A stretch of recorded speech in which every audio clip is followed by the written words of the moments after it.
एक दिन तो मैंने भी कुछ ऐसा देखा जिससे मैं खुद डर उठी। मैं रमा के कमरे के पास से गुजर रही थी। मैंने देखा रमा नमाज पढ़ रही है। उसे ऐसा करते हुए मैंने पहले कभी नहीं देखा। और जब नमाज पूरी हुई तो वो बेहोश होकर वहीं लुढ़क गई। ये कहानी है रजत और उसके परिवार की। रजत के पापा एक सरकारी कर्मचारी थे। कई वर्षों पहले ही रजत के पापा अपने परिवार को लेकर गांव छोड़कर एक शहर में बस गए थे। और रजत के एक चाचा भी थे जिनका नाम था शंभू। वो आज भी परिवार के साथ गांव में ही रहा करते थे और वहीं रहकर खेतीबाड़ी करा करते थे। एक दिन रजत जब शाम को अपने घर पहुंचा तो उसे घर का माहौल थोड़ा गड़बड़ दिखाई दिया। उसने अपनी मम्मी से पूछा, मम्मी क्या हुआ? उसकी माँ ने कहा, बेटा हमें आज ही तेरे चाचा के पास गांव जाना होगा क्योंकि तेरे चाचा की बेटी रमा की तबीयत बिल्कुल भी ठीक नहीं है। ये सुनकर रजत कहता है, इसमें कौन सी बड़ी बात है माँ, तबीयत तो सबकी ही खराब होती है। उसकी माँ कहती है, बेटा कुछ बीमारियाँ ऐसी होती है जो ना ही दवा से ठीक होती है और ना ही दुआ से। रजत को ये बात बिल्कुल भी समझ में नहीं आई। उसकी माँ ने कहा, बेटा अब तुझे कैसे समझाऊं, रमा पर एक बुरी आत्मा का साया मंडरा रहा है। रजत कहता है, ये सब बकवास बातें हैं माँ।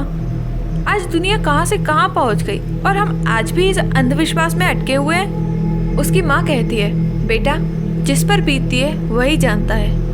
आज भी सब मौजूद है, तुम्हारे मानने या मानने से कुछ बदल थोड़ी जाएगा। रजत कहता है, अरे माँ मैं आपके साथ बहस करना नहीं चाहता, बताओ कब चलना है गाँव, मैं भी आपके साथ चलता हूँ। उसकी माँ कहती है, बेटा आज ही चलना है, बल्कि इसी वक्त निकलना है। रजत और उसकी माँ कार में बैठकर गांव की ओर रवाना हो गए। उनके पिताजी उनके साथ नहीं आ पाए क्योंकि उन्हें ऑफिस से छुट्टी नहीं मिल पाई। करीब 2 घंटे का सफर तय करके वो लोग गांव पहुंचे। गांव पहुंचते ही जैसे ही उनके चाचा चाची उनके सामने आए वो उन्हें देखकर बहुत खुश हुए। रजत अपने चाचा चाची के पैर छूता है। इतने में ही उसकी चाची कहती है, रजत तुम शहर में रहकर भी अपने गाँव के संस्कार नहीं भूले। इसके बाद सभी ने चाय नाश्ता किया और सभी आंगन में आकर बैठ गए। रजत की चाची रजत की माँ से कहती हैं, पता नहीं किसकी नज़र लग गई दीदी, मेरी प्यारी सी बच्ची रमा को न जाने क्या हो गया। रजत की माँ कहती है, लेकिन ये सब हुआ कैसे और अभी रमा कहाँ है? रजत की चाची ने कहा, मैंने रमा को उसकी सहेली रानी के घर भेजा है। वहाँ पर उसकी और भी सहेलियाँ आई हुई हैं ताकि उसका थोड़ा मन बहल जाए, वरना जो उसके साथ हो रहा है अगर किसी और के साथ हो तो वो इंसान या तो पागल हो जाए या फिर मर जाए।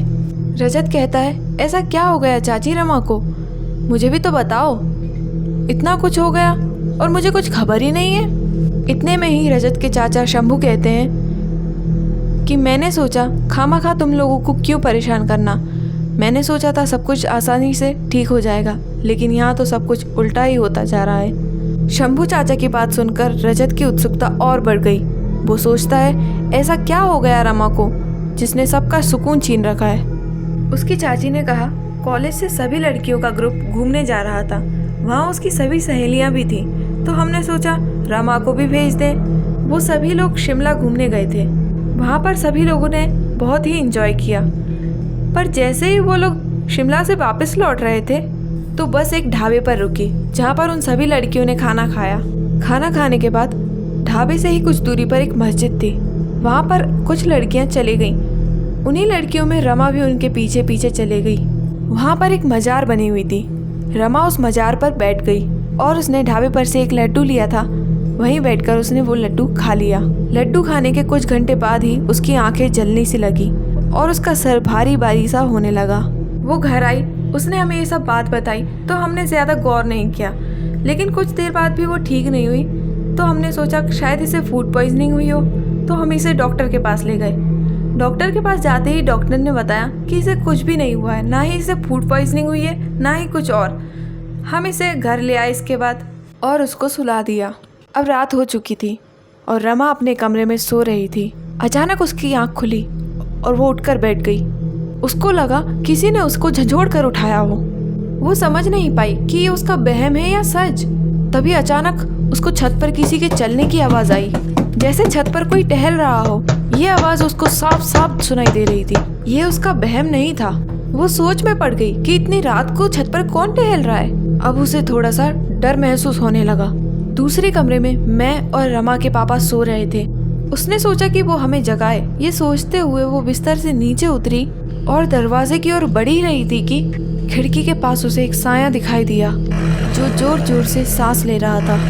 रमा का दिल हलक में आ अटका। रमा जोर से चिल्लाई। उसकी चीख सुनकर हम दोनों उठकर वहां गए और उसे संभाला। इस घटना से वो बहुत ज्यादा डर गई थी। एक दिन तो मैंने भी कुछ ऐसा देखा जिससे मैं खुद डर उठी। मैं रमा के कमरे के पास से गुजर रही थी। मैंने देखा रमा नमाज पढ़ रही है। उसे ऐसा करते हुए मैंने पहले कभी नहीं देखा। और जब नमाज पूरी हुई तो वो बेहोश होकर वहीं लुढ़क गई। रजत की चाची आगे कुछ और बताती, लेकिन उसी समय रमा की सहेली रानी दौड़ कर वहाँ आई। उसका चेहरा बहुत डरा हुआ सा था और वो बहुत ही ज्यादा घबरा रही थी। और घबराते हुए उसने कहा, आंटी वो रमा।